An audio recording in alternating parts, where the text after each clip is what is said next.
We're good? All right, guys, welcome. Thank you for coming. My name is Ben Brickman. I'm the owner and founder of WorkSite Fitness. I'm upstairs in Suite 308. I'm a certified strength and conditioning specialist through the National Strength and Conditioning Association. I've also got a bachelor's degree in exercise science from Syracuse University. That being said, none of what I'm about to say is mental health counseling. It's just food for thought. Mental health and exercise is something that's near and dear to my heart. A few months ago, I went through my own kind of struggle. Running a small business is very stressful. I don't know if anybody's here has ever done it before. They're 12-hour days, 13-hour days, 14-hour days sometimes. And I became guilty of not exercising regularly. I mean, after spending 12, 13 hours in the gym, the last thing I want to do is spend any more time there to work out. And it worked for a little while. I was able to rely on my conditioning previously, and it worked for a few months, but then my energy started to suffer, my stamina started to suffer, my mood started to suffer, all that. And then a major stressor hit, and then I stopped sleeping. It became impossible for me to fall asleep. I've never had a sleep issue in my life, ever. So it's something completely new, completely foreign to me. This went on for weeks. I was only getting like 4 hours of sleep a night, which is not healthy. One night I'm laying in bed, 1 hour goes by, 2 hours goes by, 3 hours go by. Eventually I had it. I got up, I put my shoes on, and I went for a run. My plan was to run until I passed out. And after about a mile, I was breathing pretty heavy, and I started thinking about how far I'd made it. I started to congratulate myself. I started to think about all the things I needed to do to dig myself out of the hole that I was in. I started to think about all the other people that had been in the same position I was in and made it out the other side, all constructive thoughts. After 2 miles, I was exhausted. I went home, I showered, I laid down, and I fell asleep. We'll leave it there for now. So, for today, we're going to define mental health as the sum of your cognitive, emotional, and behavioral health. So, under cognitive health, you've got executive functioning, which is your reasoning and problem solving. It's what makes you a person. Memory, attention and concentration, and information processing. We also have emotional health, which is how you feel on a regular basis and how you feel in response to stressors. Behavioral health is what others see. If it gets bad enough, they make you see somebody. Exercise is planned, structured, and repetitive in the sense of improvement or maintenance of one or more components of physical fitness. The reason I say that is because everybody tells me about the steps they're getting in, and I think steps are great. I think steps are way better than sitting, but steps in and of themselves are not exercise. Aerobic exercise is between 60 and 85% of your max heart rate. You're uncomfortable, but you're not about to die. Examples of cardiovascular exercise are power walking, jogging, yoga, Zumba, all that stuff. So if you get your 10,000 steps in and you're at 60% of max heart rate, you're technically exercising. So the difference between steps, just getting your steps in, and exercising is heart rate. VO2 max, this one's important. VO2 max is the measure of how much oxygen your body is able to use per minute. So that's a definition of how fit you are. The more oxygen you can use, the more work you can perform, the more fit you are. And VO2 max is used in a lot of different studies for a whole lot of different things. And if you care about your health, I think it's important that you know what that is. Alrighty. Current research on mental health and exercise. There's a lot of it. There are thousands of studies that have been conducted on exercise and mental health. Many peer-reviewed studies are in agreement that exercise does improve mental health. Differences are in what they're looking at, who they're evaluating, their populations, their methods, and all of that. So what researchers will do is they'll conduct a meta-analysis, which is they'll take all these different studies, they'll look at their data, and then they'll try to find relationships between all the data. So in a recent meta-analysis that was published in 2023, exercise was found to be more effective than drugs and counseling at improving mental health. The conditions that they looked at were depression, anxiety, and psychological distress. Other conditions that have shown improvement with exercise include stress, anger, fatigue, confusion, and mood. So why does that happen? If a doctor tells me, Ben, you should exercise because it'll help your mental health, I'll be like, great. I'll be like, why? Why does it improve it? If you want to know why something happens, if you're like me, you don't just take things on faith, you got to know what physiology is. And physiology is just the study of how we function. So today's presentation, I'm going to go over a couple physiological mechanisms, their relationships, how they're improved by exercise, and how they affect your mental health. So from your time in the womb until death, you're running applications with tens of thousands of background processes involving trillions of cells. You got 36 trillion cells, and all of them are running tens of thousands of different applications, and that's what physiology studies. So the first one we're going to look at is brain-derived neurotrophic factor, hippocampal volume, and cognition. I don't care if you guys remember any of these big words. We're going to go over it briefly, just kind of expose you to it. And if you're interested, go to Wikipedia, go down the rabbit hole, have fun. So brain-derived neurotrophic factor is abbreviated BDNF. It's responsible for neuronal development across the lifespan, growth and differentiation of new neurons and synapses. It helps support the survival of existing neurons, and it helps you create long-term memories. BDNF shows significant increase during moderate intensity, that's 60% to 85% of VO2 max cardiovascular exercise. So you exercise for a period of time, BDNF goes up. That's a good thing.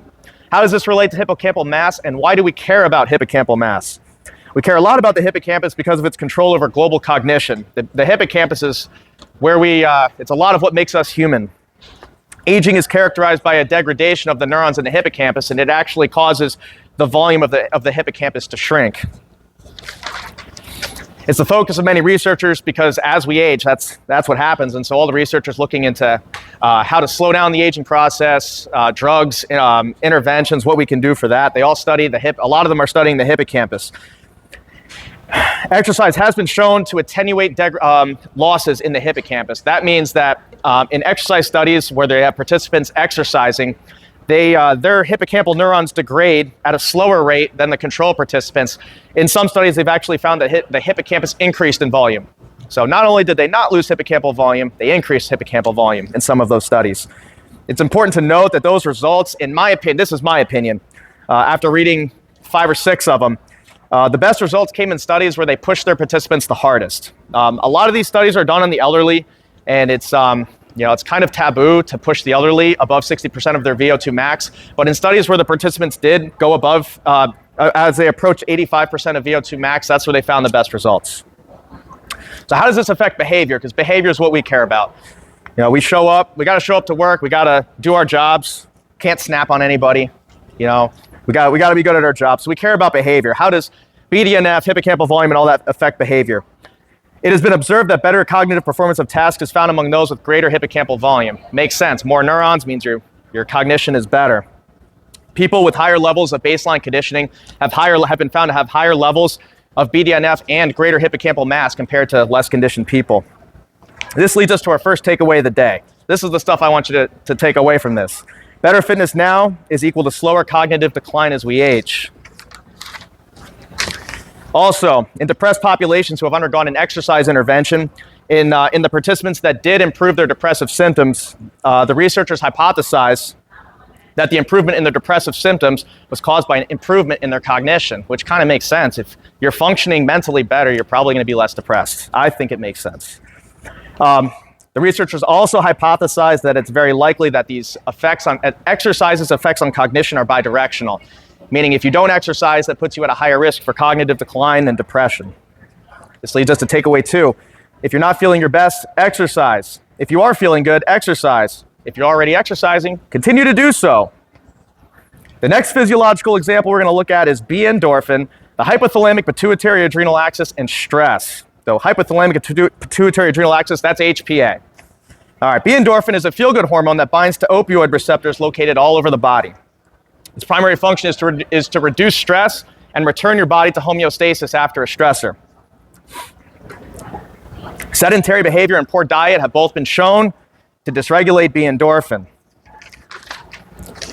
B-endorphin experiences very, very drastic increases based on the intensity of exercise. After a 45-minute bike ride where a participant exercised at 100% of their VO2 max, which is as hard as they possibly can, B-endorphin increased 320%. At the conclusion of a marathon, they measured a guy's B-endorphin and found it increased 690%. B-endorphin increased 28% after a 45-minute dance routine and 33% after a 45-minute bike ride where 85% of VO2 max was reached. So that's submaximal. So the 320% increase and the 33% increase were actually from the same study.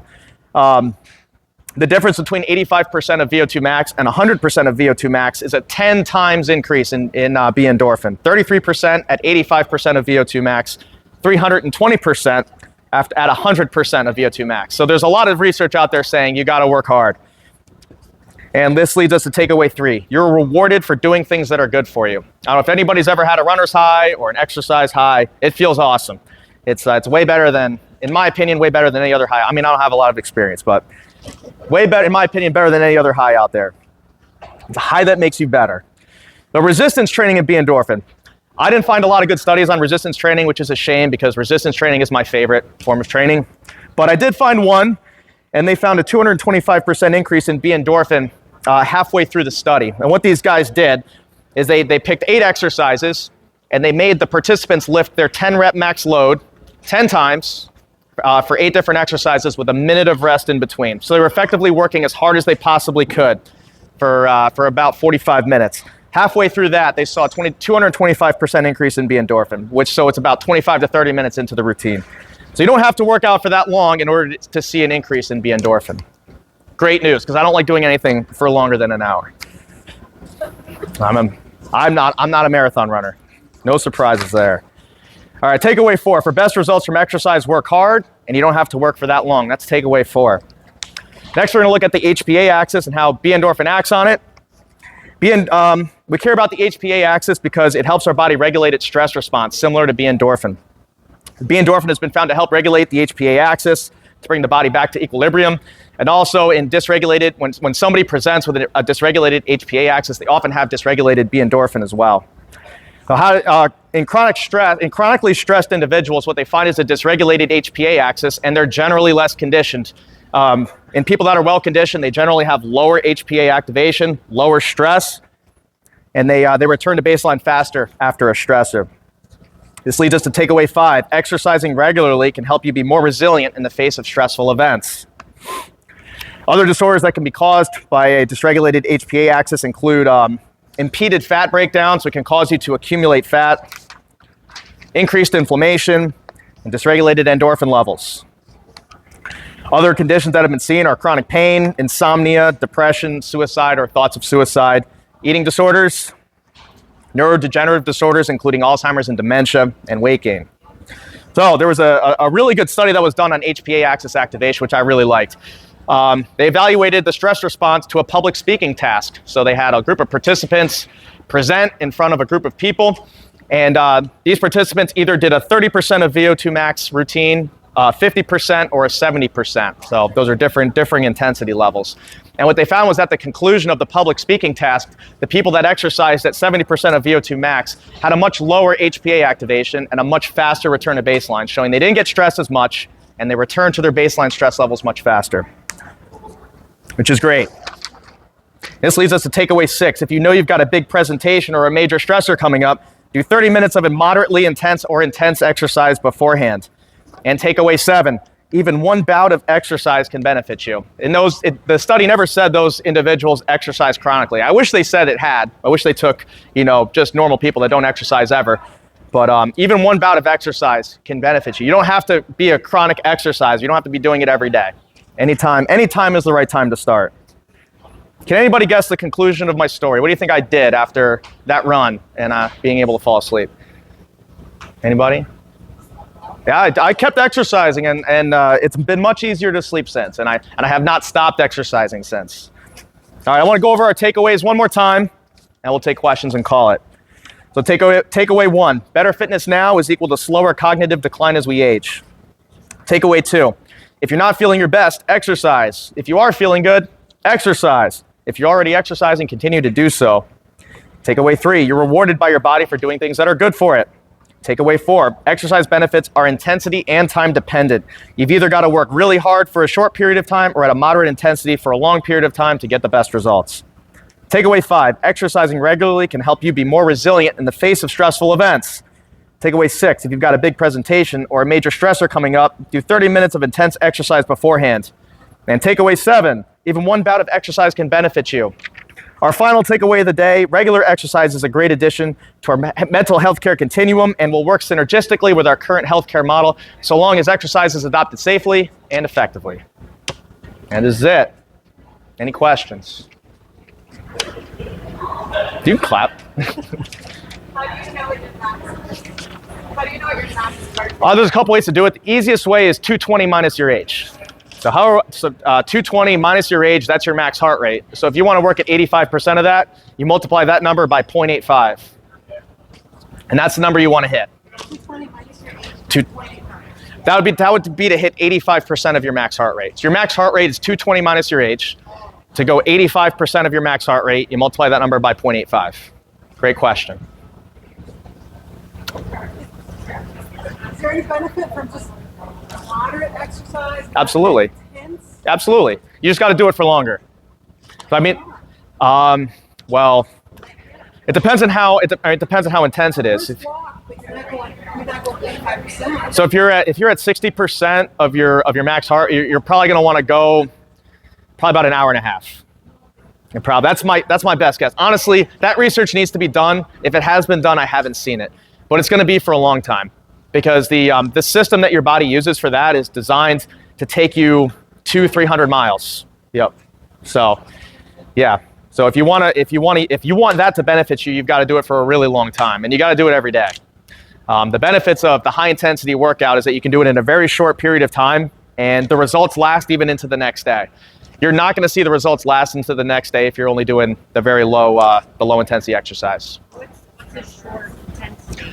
Like when you say short, is that like an hour, 45 minutes? Like, Yeah, anything less than 45 minutes in my definition of short.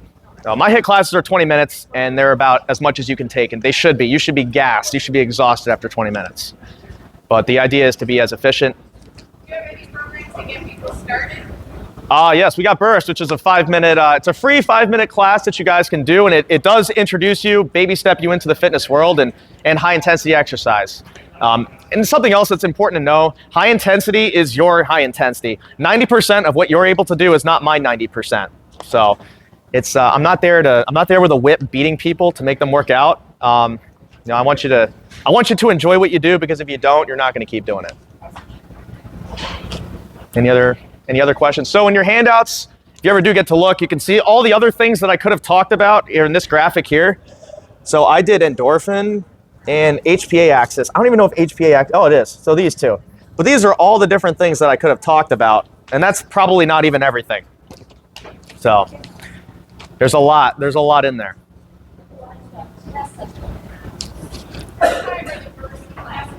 They're offered all throughout the day, and the times are on the website. If you want the website, fitworksite.com, and you click on class schedule, and it's there. Anything else? Is that it? All right, thank you guys so much. Thank you, Casey, for having me. I appreciate it.